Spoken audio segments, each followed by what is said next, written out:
wanted a laptop so bad. I was on my parents' ass, man. I was like, I need a laptop. Drawing has always been my thing. Like, I always draw. Like, my uncle just decided to like take the burden off my parents, and he got me my first laptop. First thing I down collected from him was FM. Obviously, I collected FM and Photoshop. But then, like, the moment I had like enough time to sit down with Photoshop, I was just mind blown. I would sketch on paper, and then I would scan it into Photoshop, and then I'll do some razzmatazz, and then upload it. I remember someone asking me to do a party flyer. That is what I would say is my core beginning into design, digital painting. This is a hobby I really enjoy doing. And I'm fortunate enough that like I can gain some money from it and gain some form of relevance from it. So it's a hobby God has blessed me with. But there's also the sense of this can't be my peak. Just a quick message before we get into today's episode. I found something interesting in our data which showed that only about 25% of our viewers are actually subscribed to the channel. If you've been enjoying the content that we're creating, if you've been finding it exciting or learning something new, I have a little favor to ask of you. Please take a moment to subscribe to the channel, as it goes a long way in helping us deliver more exciting episodes like this and create more valuable content. But amazing. Okay, hi. My name is Mo, and this is the Hunger Creative Podcast. And today's guest is one of the popular names that we must have seen in the illustration and creative space. I'm sure most of us have maybe at least one or two pictures of him, of his work on our phones. I remember back then seeing some of his wallpapers, free wallpapers on Twitter. I think that was my first point of contact with his work. Well, yeah, I'm so happy to have our guest today, Mayowa Shutabug. AKA Shutabug. Hey, Mayowa, how you doing? It's a pleasure to have you here today. What's going on? I'm good. Thank you. It's a pleasure to be here. Thank you for the opportunity. I feel like I'm giving like accepting an award now. But yeah, thank you. I appreciate the egging on, and yeah, I'm glad you like my work. Yeah, of course. Who doesn't like your work? I mentioned coming across your work first time on Twitter. I can't remember the year, but I'm sure I was in probably year 2 or something in uni, and someone was just sharing free wallpapers or something like, these vectorized, highly geometric, illustrations back then, and it was just different from everything else that I'd seen. It was very unconventional, very non-Nigerian. Like, I was like, who is this guy? Like, doing this thing. Like, I remember downloading like a number of the illustrations back then, just downloading them, just saving them away. Of course, I used them as my wallpaper for a while. Like, man, this guy, who is this guy now? I think my first question would be like, so how did you even, start this venture? What was that wave of, just sharing wallpapers unprovoked? Was there a plan behind it? What were you trying to achieve?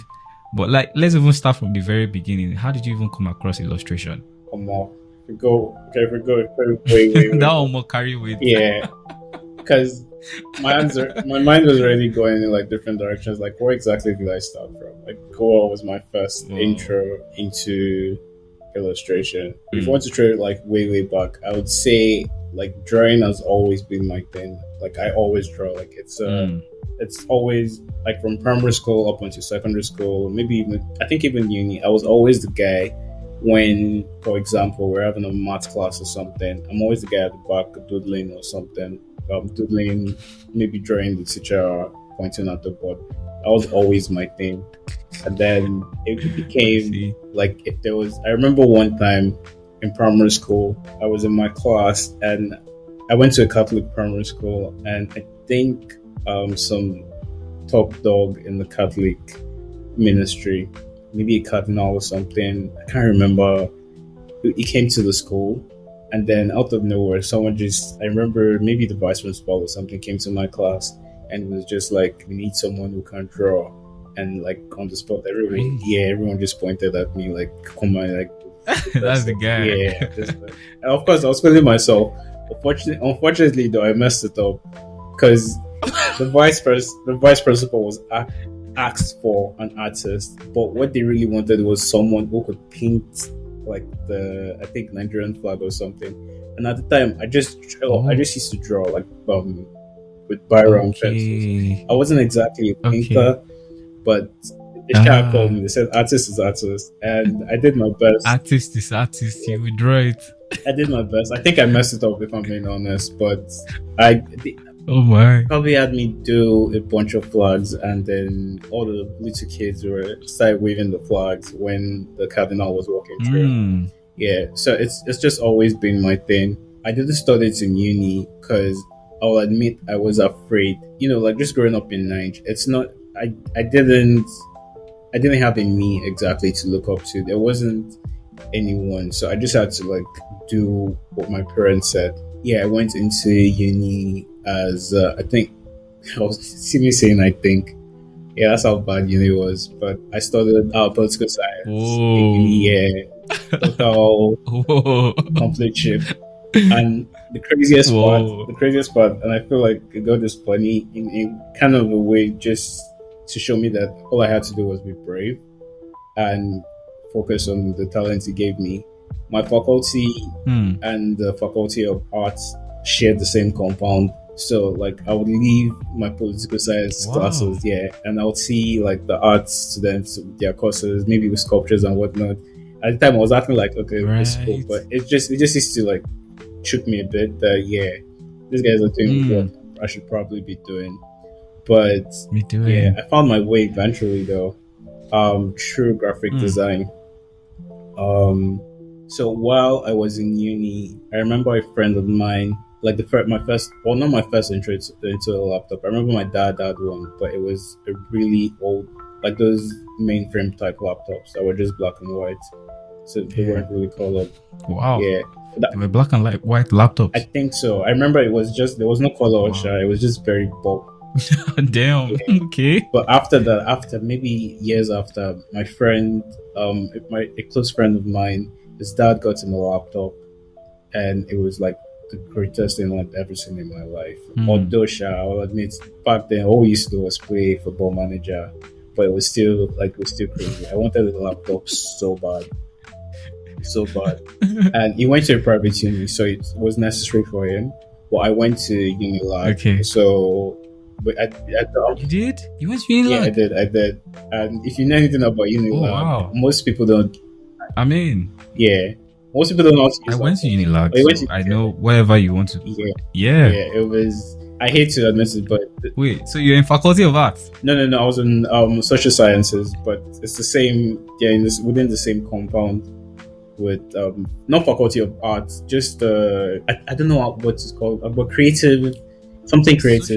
Creative arts. Creative arts was near architecture though. That was why I studied. No. That was my department. I don't know the term for them, but they used to do a lot of dancing and drawing. Oh, they used to come. They had a campus. They had something there too. They had something. Yes, they had something around there too. FSS. FSS is the faculty. I remember. Yeah. So that's where they were. But like I was saying, if you know anything about like computers were not a thing. Like lecturers used to frown on people using like computers to even type. Like it was just so annoying. But then again, now I'm thinking about this, and I'm realizing like if I take it way back, when I was in primary school, like prior to this, what I was going to mention about the laptop, my dad used to operate a computer school. Really? Yeah. He used to operate a computer school in Ojota, and I remember. Wow. When I would close from primary school, I would take a bus to where he was, and he taught me how to essentially. So when I would say my mates couldn't like turn on a laptop, I was already way ahead. I was already using like Microsoft Word. Wow. Yeah, I was so ahead. I remember specifically at that time, I was also kind of doing something graphic design, but I didn't know I was doing graphic design because I was using Microsoft Word to design. Microsoft Word. What I remember, they had like some cool features like you could do with text. Yes. There's Word art. Word art. Yeah, that's it. So I remember my dad teaching me how to. We all use that. Yeah. We bastardized that thing. Yo, like you have no idea. I was so proficient with it that I remember. Wow. I made one. I think Nigeria was playing AFCON then, and I made one. There was also clip art thingies you could add to it. I put the footballer there. Paint. Yeah. Oh, okay. Clipper. There's a Clipper. Yeah. Yeah. Put Clipper feature. the Yeah. footballer, and I put JJ Okocha is going to win the AFCON or something. And my dad printed it out for me, and I remember taking it to primary school. And people were just like, "Yo, who's this genius? Like how did you pull this off?" So I was very, very, very fortunate enough to be at least computer literate early enough. Like I could handle I wasn't necessarily afraid of computers, so I was always intrigued by computers. But anywho, back to the laptop story. So my friend had a laptop, and he had FM. I would go to his house, would play Football Manager from morning to night, like just regular board stuff. But then that thing could ruin lives, man. But go on. FM is it ruined lives. I can't lie.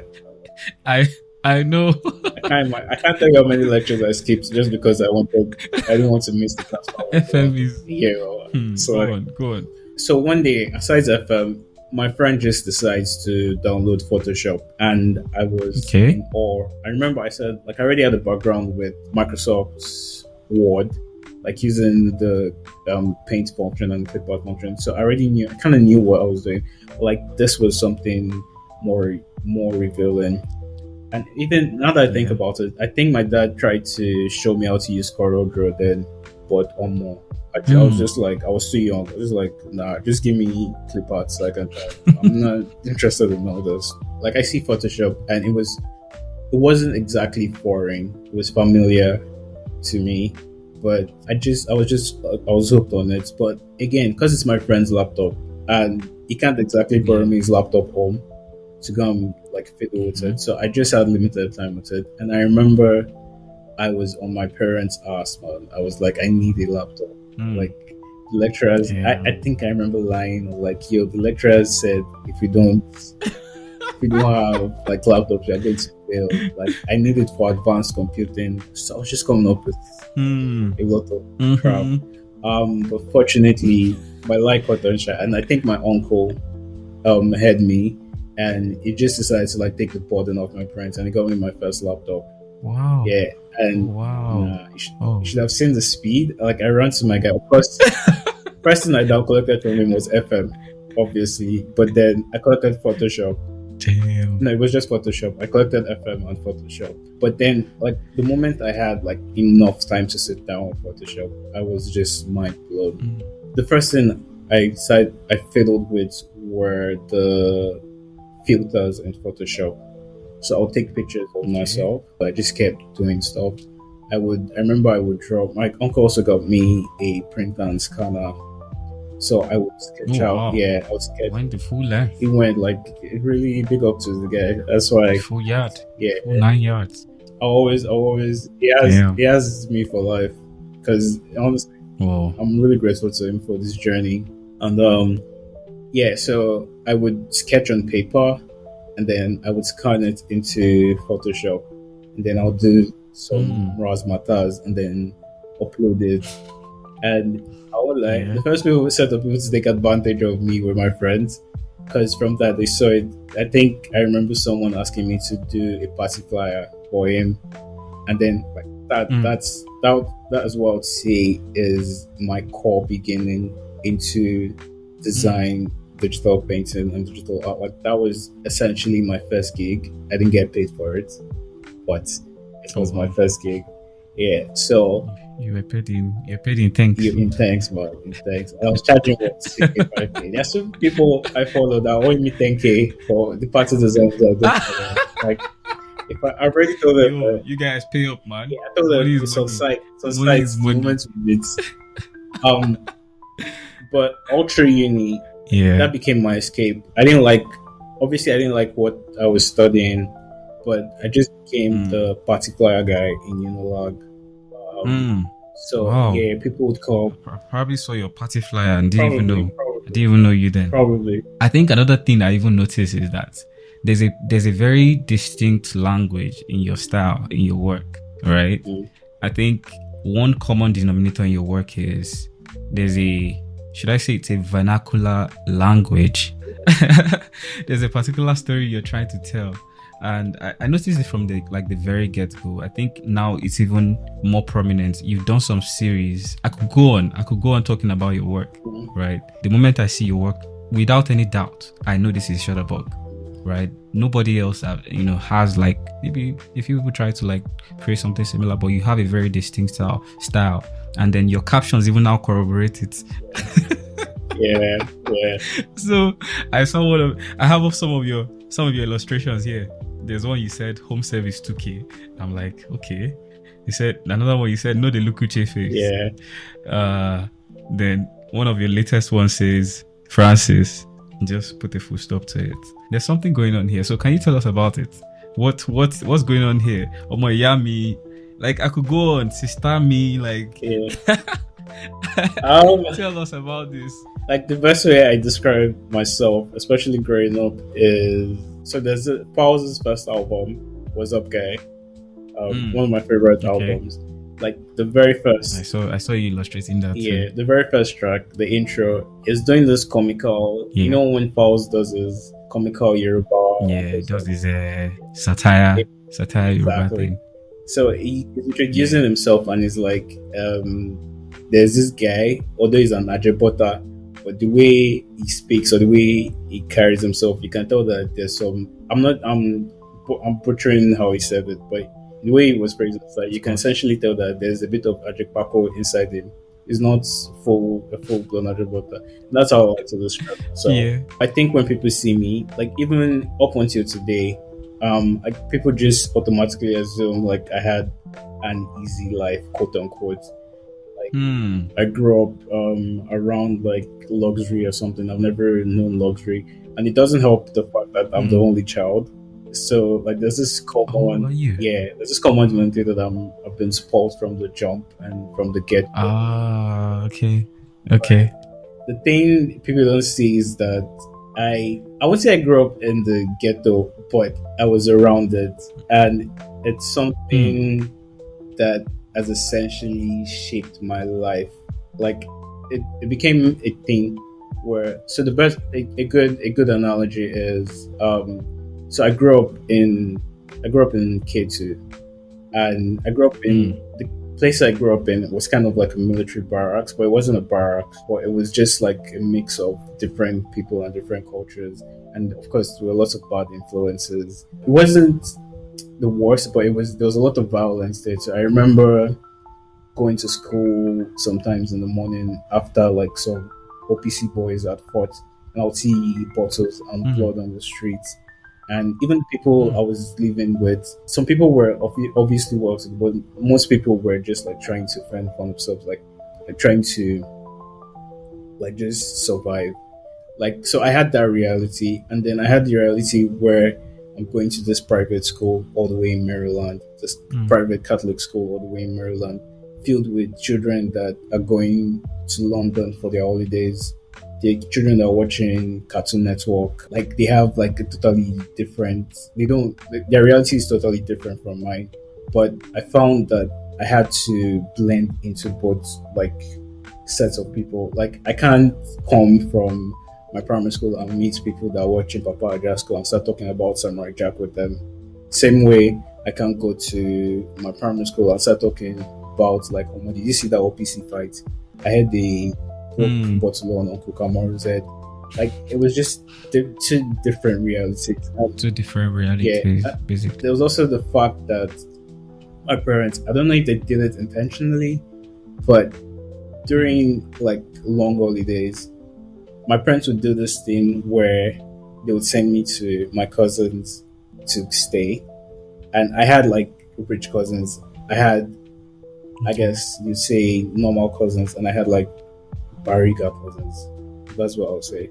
So they would send me. So imagine like one holiday, I'm in Bariga, and I'm going from eating food like with Yabasira, going to game centers, rolling tire on the streets, playing football on the streets, and then next holiday I'm with my cousins whose father has a house in Apapa, and he had a PS1 at that time in primary school. And we're eating and we're going on boat cruises. I remember specifically that would take us on like a boat cruise, and we'll have like this white chef for us.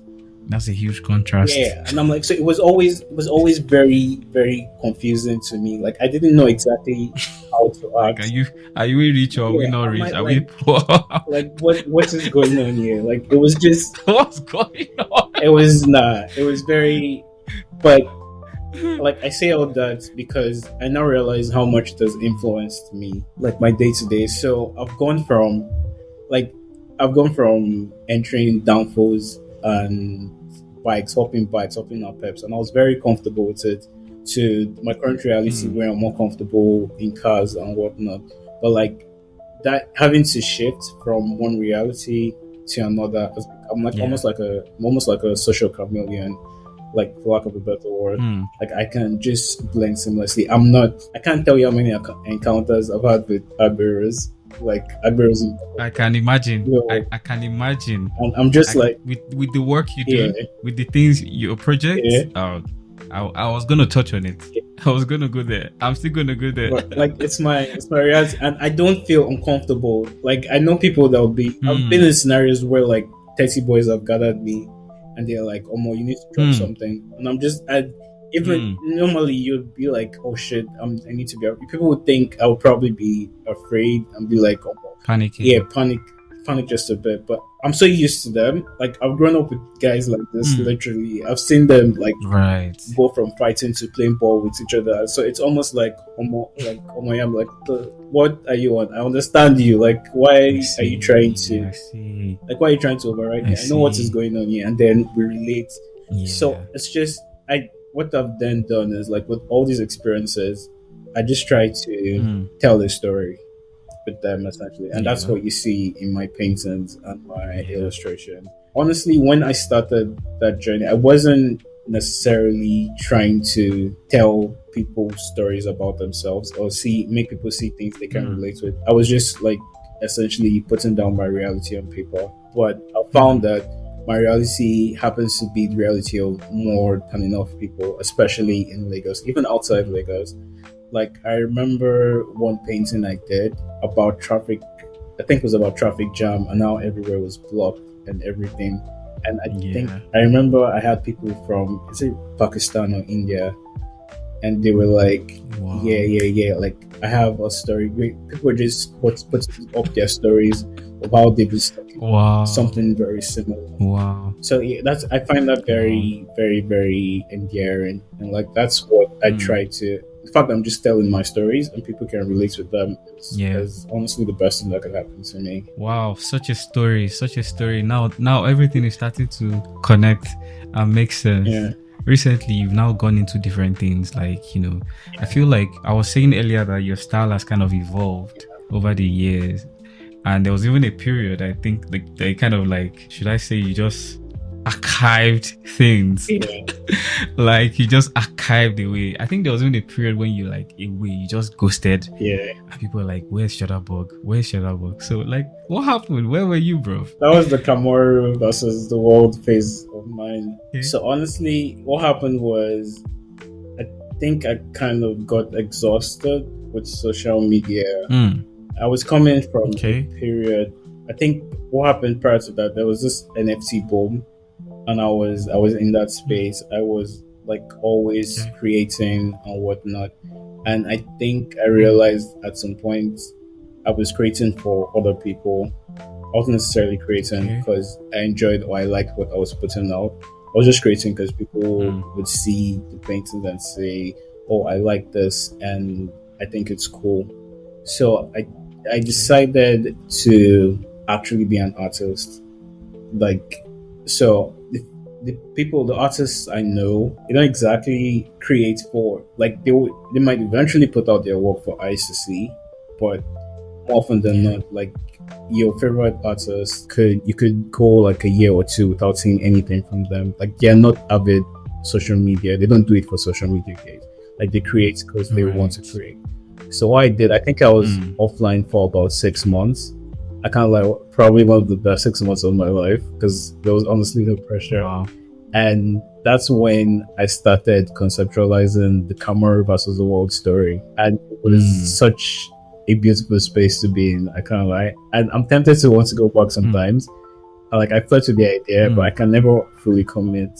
But anyway, like, that's during that 6 months I was just creating, to be honest. I was drawing inspiration from my environment. I think I was even going out and almost interacting with Agberos to a certain extent, not fully. I think I saw that as well. I saw that as well. I was just in a very, very good creative space. And then when I was done with it, I won't lie, it was honestly a struggle to come back, because I was so used to it now. Like, I've gone through this entire cycle where I've created work that I'm very happy with. But I know some people might like, but I'm not sure. It's also when I created the camera versus the world style, like, it was a whole new painted style. And then I just had to do it eventually, but I didn't do it for the gaze. I just did it because I just figured, yeah, I might as well just show the world what I've been up to, and I show them that I'm alive. And then I started the camera versus the world phase. I started putting out the paintings I'd worked on. And I remember, it was so funny. I remember people going, yo, your work rate is crazy. Like, because I was just putting out the paintings I did, like, back to back. You're just churning them out, like, them back to back, yeah. People were like, oh, yo, shit, your work rate is crazy. How did you pull this up? You just did a painting, like, last week. How are you doing the painting? You're painting the school already tomorrow. And I was just like, I already painted this, like, 3 months back. I'm happy you like it. In my head, I let them run with the work rate idea. But so yeah, honestly, I've translated that just a bit more now. I'm trying to find a balance where I can take my breaks from social media, but maybe not stretch it as long as 6 months. Maybe, I think the last one I did was maybe around 3 months or 2 months. But I came back, I'm trying to find a way where I can balance it within maybe a week or 2 weeks, where I'm just like in a cycle where I can create, even if it's one painting, or even if it's to just create those and then push it out. I guess hopefully that answers the question of your commenters and your fans, because I saw them in your comments asking, where have you been now? You've been starving us. Okay, thanks for finally giving an answer for that one. I don't know if you had done that before. So going on about your work now, you've recently, like, started doing, like, collaborations, right? And I mean, more recently I saw you started going into fashion. So you started doing collaborations with I think you spoke about the Disney reaching out, and then I saw one particular one where you spoke about, I'll find his name and I'll try to say it as best as I can. Olivier Rousteing.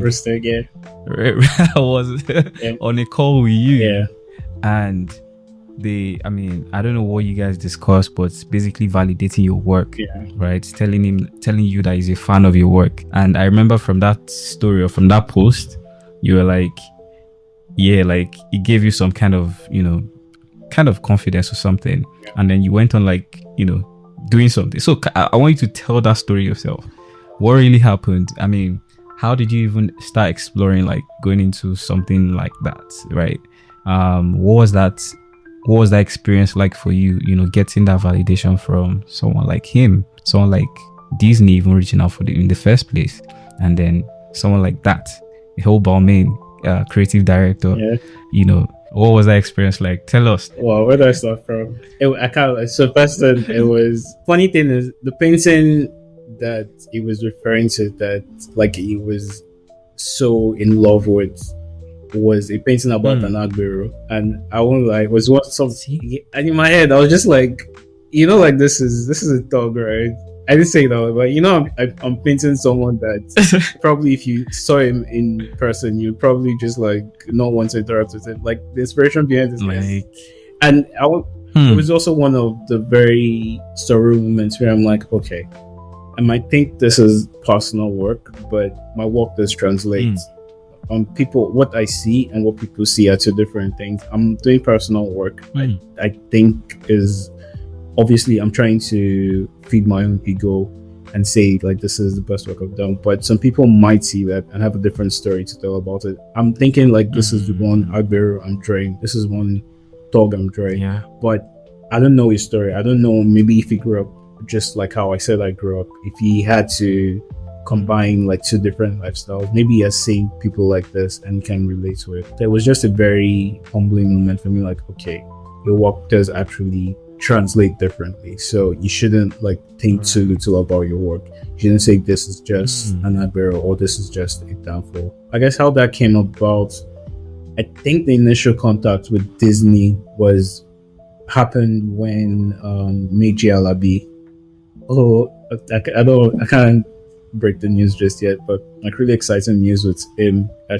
think I should be able to share soon enough. But Mayowa Alabi reached out to me, I would say on behalf of Disney. You guys related? No, Random. no, unfortunately not. No. Okay. So, I wish. Okay. No, we just have the Alabi Jane and us. Okay. But he reached out, I'll say on behalf of Disney and Make-A-Wish Foundation. So Disney had this project they were working on. It was the Disney Create project, and they essentially were working with different experts in different fields and artists to create like pieces based on their characters. And I think we made a painting about the Lion King, and yeah, we created that. So we put that out. I didn't think I was really grateful. I was just happy for the fact that I could now put Disney in my resume and say, yo, I worked with Disney. I didn't think too much about it. But then maybe 3-4 months down the line, I see this email. I think the caption was potential opportunity. You couldn't tell it was from Disney or anyone. It just said potential opportunity. And then I'm like, please, I'm looking for work, help my life. So I just responded. I'm like, yeah, sure. I would like to work on whatnot. And then the next email from them was the total breakdown. They're like, okay, so we're from Disney and we love your work and we want to reach out to you regarding a potential collaboration with Disney and Balmain for the Lion King project. And obviously my mind was just like, boom. And then things just like spiraled really fast from there. And next thing I know, I'm in a Zoom meeting with Olivier. Oh, at the time, this is very sad to say, but at the time I didn't know it was the Olivier. I didn't know who I was talking to. I just thought it was. I thought it was like a Balmain representative at that point. I didn't know who I was talking to. But I remember the name. I'm just like, okay, cool. I'll look who you are. I'll look him up like after the meeting. And yeah, the meeting starts and they're giving me the scope of the project. And then Olivier starts talking and he's telling me how much he loves my work and like how he's looking forward to the potential collab and whatnot. And I'm just there being like gassed. I'm like, oh no. Like my heart is beating. I'm like, I'm really excited and whatnot. And then yeah, that ends. And then that's when I find out that, oh, okay, so you were talking to the Olivier, you're saying like the guy behind Balmain, like the guy. And the funny thing is, I think prior to that meeting, Balmain had done some fashion week something, where I was just seeing Balmain pieces on my timeline. No, they did some really creative thing, and I was just like, yeah, I think they collaborated with an artist, and I was just like, yeah, I was just saving it for inspiration and whatnot. Then to think about that, like after that became my reality. I could potentially collaborate with those people. It was just mind-boggling. Yeah, so that happened. Unfortunately, though, like honestly, I think they used me as a maybe yardstick to test out what the collab could be like in a good way. But it was an African type project, so they reached out to other artists, and we did work together technically, but like there's this thing they have in fashion where I've forgotten the term they used, but to just cut it short, the design that was meant to come out didn't exactly make the final cut. Like my design with Balmain didn't make the final cut, but I took it by the chin. I was just really happy like that happened, that materialized, and like I gained something from that experience. Also after that meeting, I started seeing the potential of fashion mixed with my work. Mhm. Yeah, it's just like, okay, I'd seen the possibilities before, but there's always been like a limited scope. Like, put your art on a t-shirt, like not like, because it's never gone beyond maybe putting a painting of mine. You just slash print. Yeah, like prints, like Yeah. a heat transfer or something. Like, it has never ever gone beyond that. So I just didn't see. I didn't have the foresight to think about it beyond like just beyond just a t-shirt or something. But after that meeting, like it just unlocked something in me, and I started looking more into like Balmain, how they put their pieces together. I saw they collaborated, the same collaboration I was referring to. They collaborated with a Ghanaian photographer, I think. And the way they put these pictures, clothing, it was just beyond. And it just like opened my mind up. And I'm just like, okay, so I've been limiting myself to the application of what this could potentially be. So I started, that's when I started fully experimenting. And the first thing I did was obviously the 2K shirt, which honestly, I did that shirt just for myself, just to see what it would look like. I wasn't planning. When the tailoring was done, I didn't like it. I thought it was, I was just like, the vision I had, this isn't it. It's close, but it's not it. But then my guys were just like, just go with it. Like, put it out there. Let's see what people say. Like, just start with it. And then it was... That's the brown one. That's the brown shirt, right? Yeah, the 2K shirt. So it's a 2K painting, but as opposed to just paint, it's just all over. So I put it out there, and yeah, it was... I hate to say it as an artist, but it was after I put it out there, I started seeing the potential. It was like, okay, wait. Okay, this actually does make sense. It might not be what I have in mind, but there is a vision there. So we fine-tuned it. We did a lot of like back and forth, and then I finally put it out there. And now, like, it does, for lack of a better word, it does broaden my horizon. Like, I now see the applications of the scoping. I see the application of my work on so many different things. Like, there are a few things I'm working on, like, even with the same design. Like, I'm more, I won't say I'm fashion oriented, but it's at the back of my mind now when I paint or create work that, okay, this can be. How can you apply or translate this into fashion? Exactly. Like, this can be applicable. Even like this painting behind me, this stereo one bed painting. When I was creating it, there's another painting I didn't like, but I put it out there. When I was creating, I was already thinking in terms of, ooh, like this would look nice on, I don't know, maybe a full length dress or jacket and what all that. So yeah, essentially. So shout out to Olivier. Wow. Shout out to Olivier. Wow, that's such a story. I definitely see like how, it feels like even when I check your timeline, I see that it was somewhere after that session that you kind of started exploring your own, your own thing. And sometimes it just goes to say that sometimes I was speaking to, some of my guests like earlier this week and we were saying like sometimes all you need is a cue, right? Sometimes all you need in this life is just a light bulb moment, and you just have to take that initiative at that point. Life won't give you everything like, oh, okay, go and do it. This is exactly what you should do. You should go into fashion. Go and start. No, like it might not come that way, but it might just come like as a hint like this. And the way you've run with it, it's such a nice one. I remember opening your website. When I saw that shirt, I opened it and I checked the price and I closed it immediately. I was like, okay, yeah, it's not your time. This is above my pay grade. But I mean, the value is there. Like it's real work. Like and you had like limited pieces. Such a smart and such a smart way to present your work.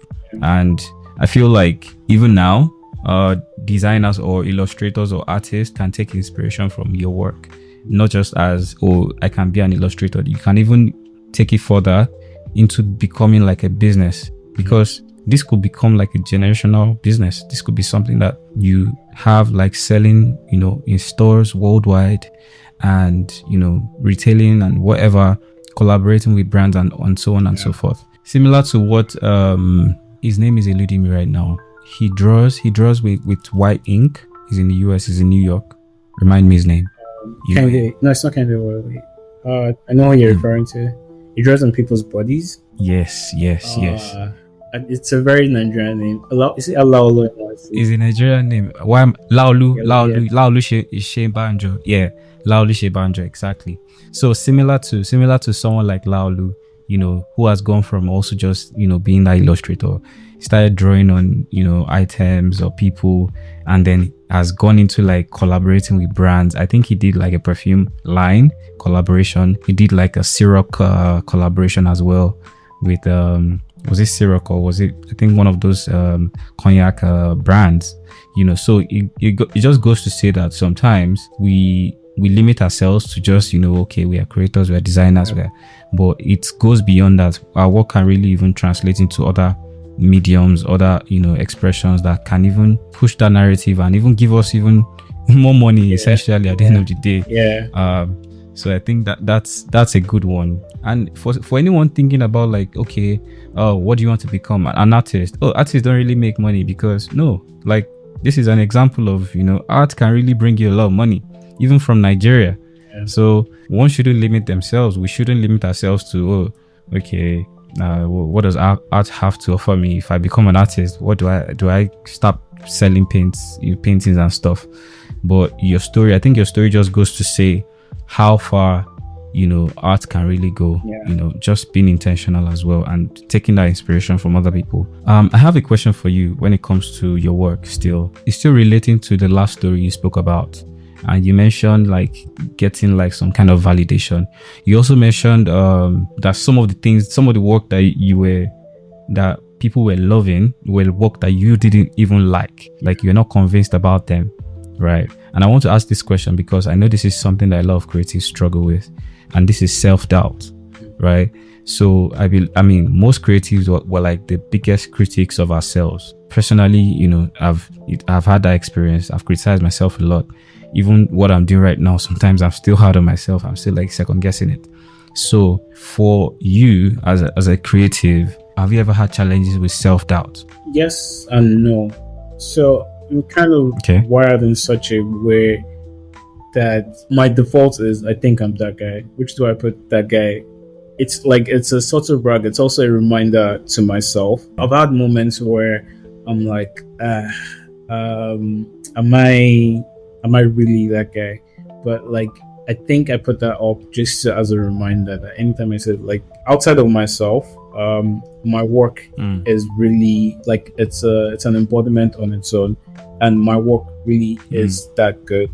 Like I'm like this. If I can doubt myself as a human being and say I'm limited and whatnot, but outside, like the work I create, I believe it has value, and it's bigger than me at this point. So I don't doubt my work. Like anything I put from my brain, from pen to paper, I believe, as long as like I'm confident in the process and I enjoy and I'm confident in the output, I don't doubt the work. I can doubt myself, like personally. I can feel I have like insecurities and whatnot, but I don't doubt my work. I don't know if that makes sense. Yeah, that makes sense. Yeah, I have cycles with myself where I need to essentially realign my thoughts and just like get my confidence back and realize that I actually do great work.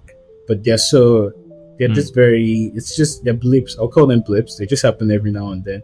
More often than not, I think I'm always constantly working so much, like there is no room for it.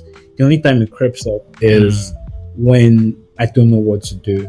If I don't have a collection in mind, or if I've gone through the internet, if I've gone through Behance, the Pinterest, even Tumblr, like for an entire day, because that's how like my daily cycle is, and I haven't found one source of inspiration that I can draw from, then I start to doubt myself, not my work. I start to doubt myself that, okay, maybe this is a one-time fluke. Maybe I created the Camaro versus the World collection on, like, it was just a fluke. I can't ever go back to that point in my career or in myself where I can create work like this. Like that's the thing that affects me the most. It's just like, I don't have the potential to create work as good as this anymore. Again, fortunately, like I said, those moments are just very short-lived. They're just blips I have every now and then. Because I find if you are almost constantly working or maybe looking for inspiration, inspiration will find you. It might not be the way you want it. It might not be like how you expect it to be, but to find you. Example, the point in case is I'll use this unpack painting again. I think what inspired it was I was going through one of those phases again, and I think I was offline at that point. The kind of offline I wasn't Kamori versus the world offline where I was creative. I was Kamori versus the world offline where I was just like, I would say lost. I wasn't doing anything particularly. I was just there. I wasn't drawing like it was almost like I didn't have any essence. Like I couldn't do anything outside my work. But I remember scrolling. I was just scrolling on Twitter. I wasn't fully back, but I decided to go on Twitter again, and I see this picture with this lady or girl who's wearing this owambe. She's wearing this ashoke.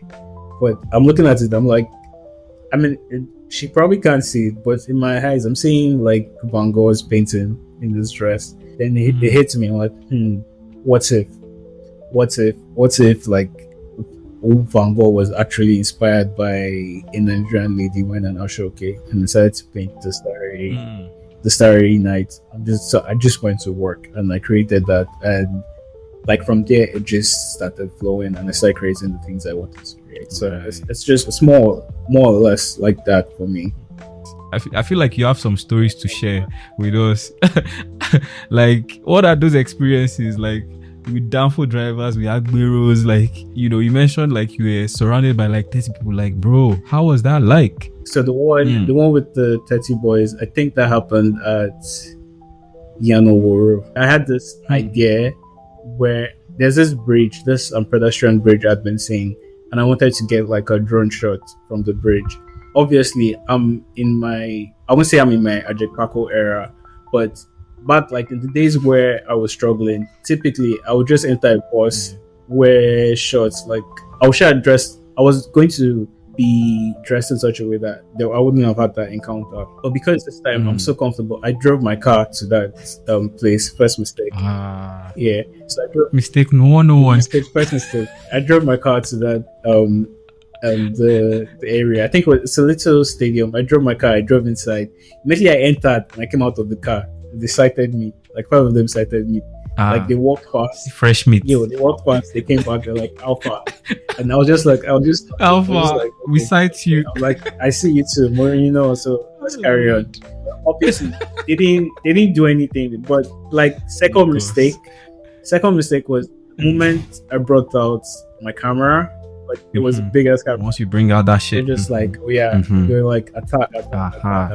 It's time. And then like they just like it went from 5 boys to 15 boys. So they were just like around. They were around us. But the first thing I did was I didn't panic. I sat on my bonnet of my car. I'm just like, they were shouting. I was just like, when you guys are done, you call your leader. Because funny thing is, if you're in that kind of situation, there's always someone they listen to, or maybe not listen to. There's someone they respect. Almost always. It might not be even with them. Might be seated in the corner, like just watching them do their thing. Like you just find that guy and talk to it. Yeah. Every other person, they're just making noise. So like I'm talking to them, just like nothing for you people. Let me talk to who I need to talk to, and then they bring this guy. I think he said his name is Mandela. Was it Mufasa or something? I think he said Mandela. He said he's a freedom fighter or some. Oh my goodness. Anyway, he comes and I'm just like, yo, no walao. Like myself, I know I fucked up. Not that I fucked up, but I know that I can't come here and no settle boys. But what you do for me is that you give me 2 or 3 boys. I came here to do a shoot. You give me 2 or 3 boys. I want to use the bridge. They'll just follow me, and when I'm done, I'll say to you. I'm not going to say to them, I'll say to you, I'll give you, and then you can do whatever you want to do with them. You can do whatever. And I was like, oh yeah. And I'm saying all this in Yoruba and in Pidgin. Another thing you also need, I think people need to learn, is you need to be respectful. Like if you, I didn't go with the sense of, I'm bigger than you, like I drive a car. It was almost like I was saying, even though I think he's younger than me, I was like, big bro, I'm like, Ebon. Like, CEO, I'm not like, I'm even like whining in my him. I'm even like, see, oh me while look here, see, I'm like, I'm your guy. Like, you want me to prostrate for you, and like I'm attempting to prostrate, and it's like, no, I get up. Like, it just subtle things. I mean, it's not. I don't think Yeah. it's beneath me in any way or form. It's just like time and circumstances. Mhm. And so I relate to people just like, yeah, this is what's going to happen. Then everything just went easy breezy from there. I did what I had to do. I came back. Wow. I think I have stories for days actually. I think I bet you do. Abinarasta, Marco Cole. Yeah, that one was scary because it wasn't on land, so I wasn't sure how it was going to go. In my head, I'm thinking, Even worse. yeah, I'm thinking, or more. If I miss Yan, If you go and misbehave, like hey, you just push me inside the water and everything. But then, like, and nobody will even know. yeah. But also it's the same thing. I just realized there's respect and it's money. So he did the same thing with my female friend. He was very, very aggressive. Very nothing is going to happen here today. Like I'm going to break your camera or something. I was with the GoPro. It's like he's going to break my camera. Someone is going to bleed. At the end of the day, something violent was sure going to happen, and like I let that happen. While all this is happening, I wasn't going with the like, who do you think you're talking to? Like, what do you mean you make me bleed? All that. I was just like, I fire about let's pick up. Like, wait, please, I'm begging you. I feel like this is a course that every Lagosian needs to take at some point. Yeah, pretty much. I mean, because yeah, if you come down to realize they're human beings, like just at the end of the day, like just take out everything. At the end of the day, take out all the drama, take out everything. Yeah, human beings, and we're fortunate enough to live in a society where like their needs are very obvious. Like they want money. At the end of the day, how like your street smart will now determine how much you end up letting go. Like you let up giving out. Like that's where I guess you have to now navigate skillfully, which is why I always advocate for I call it an admirer friendly bank account that doesn't pass the thing to you. You show them that this is all you have. You drop it. I think my first question of this set of reflexive questions is do you feel fulfilled doing what you do? Yes, at the moment, but also no, because and I feel like people can tell that from the way I draw, because I'm not essentially, I don't have a style of drawing. So yes, in the sense that I'm happy I'm doing what I love, because in some sense it doesn't feel like work. I try to, every time it tries to enter the realm of work, I try to battle it and just like remind myself that this is a hobby I really enjoy doing. And I'm fortunate enough that like I can gain some money from it and gain some form of relevance from it. At the end of the day, it's a hobby, so I can decide to drop it and pick another hobby. So it's a hobby God has blessed me with. And I'm happy with that. But there's also the sense of this can't be my peak. Like this can't be where I plateau. Like, and that's why I think it's inbuilt. Like I just always strive to find the next thing, which can be healthy and unhealthy at the same time. I have to admit that, because it just means like where do you stop? Where do you think, like where's the end goal for you if you're always struggling? But at the end of the day, I think, and I'm hoping that like when that time does come, like when I reach the point where I know that I don't need to be doing any more with this, like it will reveal itself in time, and like God will show me that you're done. Like this is your limit. But until then, I never want to limit myself. Like as the ideas come in, at least I want to attempt to try it and fail first. Like if I fail, and if I continue failing and it doesn't work, then that's fine. But if I don't put an effort into at least trying and failing at least one time, then I don't think I'm going to be fulfilled in any way. So the answer, the short answer is yes and no. I'm happy I'm doing what I love, but I'm also not sure like this is like at what point I think I need to stop to receive actual fulfillment. Okay, another one is, are you happy? Am I happy? Yeah. As my girlfriend was so pissed because she always asks me this question, and I don't strive to be happy. I strive to find content, because happiness is temporary. It's too much of a temporary emotion to hone in on and focus on, because it's very fleeting. It's like supporting a football team. Even like, yeah. Well, hopefully not Arsenal. Hopefully not Arsenal. Okay, support Arsenal. So don't tell me you support Arsenal. I do. I support Arsenal. Don't tell me. Which is why I don't. Oh no. Oh, exactly. Yeah, that's why you refer to football. That's exactly why you use football as an example. Yeah. You're going through a lot. Exactly. Understand? Exactly. I feel like 4 of my guests back to back have been Arsenal, or maybe 3 now. What's going on? It's the anyway. It's the club for dreamers. It's just, guys, I don't know how to explain. It's just this dream. Are you Joseph? Wake up! You're gonna have to wake up at some point. People that. So it's this thing. It's like, best way I can describe it is like, when you're struggling for something, like it's not getting rich that is like the best part of the journey as far as I'm concerned. Like people that are striving to get rich, it's not like having like $1 billion. It's the process. Like it's what you go through to get it. Like it's the story behind it. People are interested in Dangote's money now, but I bet you if Dangote decides to give a seminar and says that I'm going to talk about every single day of my life since I was born, how I went from having no money to the point where I'm a billionaire, and it's like, I want to show you my process. Like it's going to probably get like 1 million or more people trying to say like, okay, I'm interested in the process. I think people act like the end goal is like the thing, like that's the most important thing, but people forget. So Mayowa, what you're saying essentially with all this shalaye is that trophy is not the goal. It's just to hope for trophy. No. I didn't want to drag. I don't want to drag. You're misquoting me. I'm not saying to drag. I'm saying no. I'm trying to be professional. I'm saying trophies. I'm saying trophies will happen. But with the thing, I think that trophies will happen eventually. 100% confident of that. Even the ones people think are elusive, they will happen. Oh my goodness. But the thing that will make it's like the same reason why people were jubilant when I stopped with Real Madrid. The thing that will make it sweeter is when people like remember the time we lost to PSG or we lost to Barcelona and people were frying us. Remember like all the hard times, like see.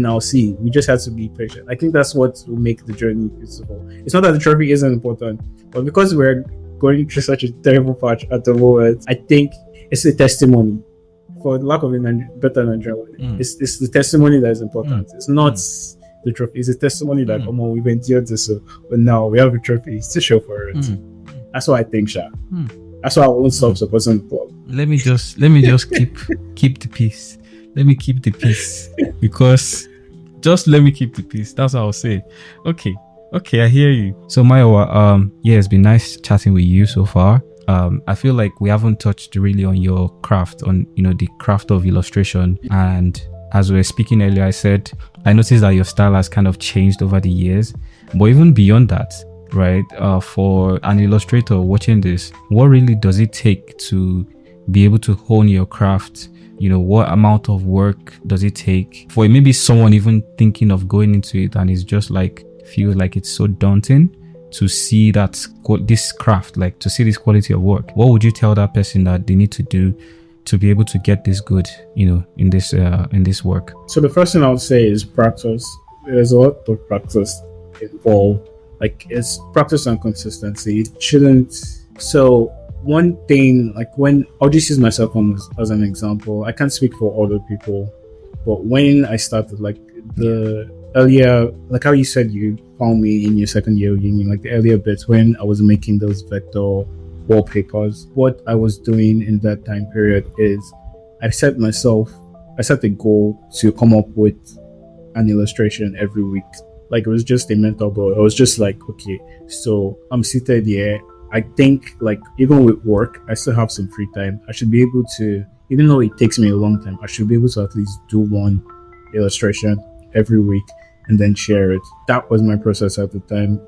And I realized that has helped me, because even now I still have that it's just like a mental reinforcement that, okay, maybe I can still pull up at least one illustration per week. And what that does is, even if you go from, obviously, like the more you work, the faster you get. I I know there are paintings that have taken me a week, like those Camera versus the wall paintings, for example. There's some of them that took me maybe 2-3 weeks to finish, because I've gotten so used to it. I've acclimatized, like it's almost a part of me now. I know like the process. I know what I need to start with first. I don't need to essentially do research before I kickstart it. I know what to do, and that's just based off practice. And like I just keep at it. So the first thing is practice, and then maybe, and this is something Meiji kind of put on me.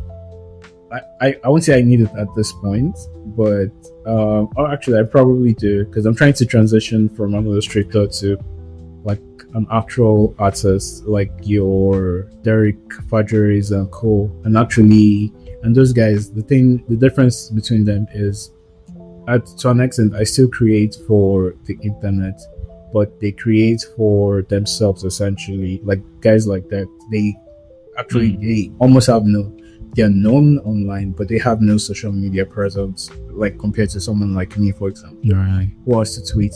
They can afford to go like for 2 years working on a painting and then put it all. Like that's what I'm trying to transition to be.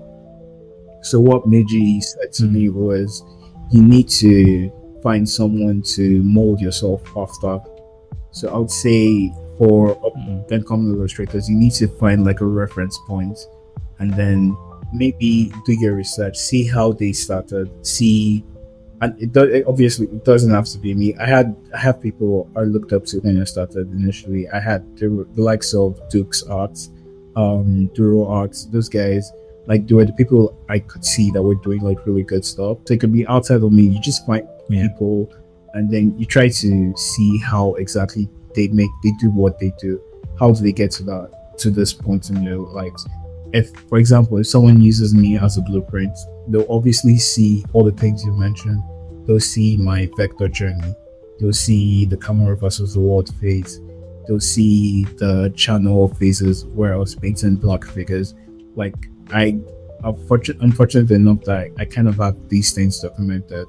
People can follow the process and see like how the journey happened. So they need to find someone like that, someone they can follow, then kind of shape their career, like not exactly like that, but and it doesn't have to be one person. Like you take bits and bits of this from each artist, then from different people. Exactly. Like you're still like an artist. You take inspiration from different places, and then you create your own story, and your story is a sum total of other artists like coming together. They don't see it. Like they see parts of themselves in you, but they don't see all of themselves in you. Like they're someone.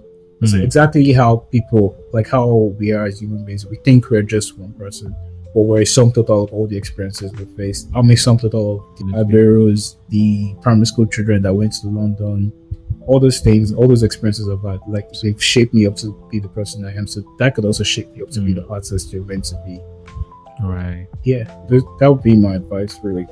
Wow, that's a very concise one and inspiring one. I mean, based on your story again. Okay, so we'll just ask the last question now, which is a tradition here. What are you doing to be a better version of yourself? That's a deep question. That's deep. That caught me off guard. What am I doing to be a better version of myself? I'm trying to first accept myself and accept that I'm not for everyone. We're kind of shaped for acceptance in a way, whether we like it or not. Like from in one form or the other, we kind of like look for validation, and it could be the one thing for most people is probably from your peers and maybe from people you look up to. Like that's one thing. But I'm trying to get comfortable and realize that if these people were not here, so it's essentially asking the person, if you didn't look up to those people were not in your circle per se, wouldn't I still be doing what I was doing? Like it's good to have like reference points, but I have almost at this point in my life I'm almost like my person, and I'm just like, so in a nutshell, I'm I'm learning to accept myself more, and also, and that just comes with like accepting my peculiarities as well, and just accepting, like I said, I'm not for everyone, and I have to accept that and be myself. Yeah. This is a deep podcast because it's something I'm actually going to think about like once we're done. But off my head, like that's the first one that comes to mind. All right, that's a good one still. Very good one still. Thank you so much for coming on the session, and it's been a pleasure chatting with you. My name is Mayowa Alabi, and you're listening to the Hungry Creative Podcast with Mo.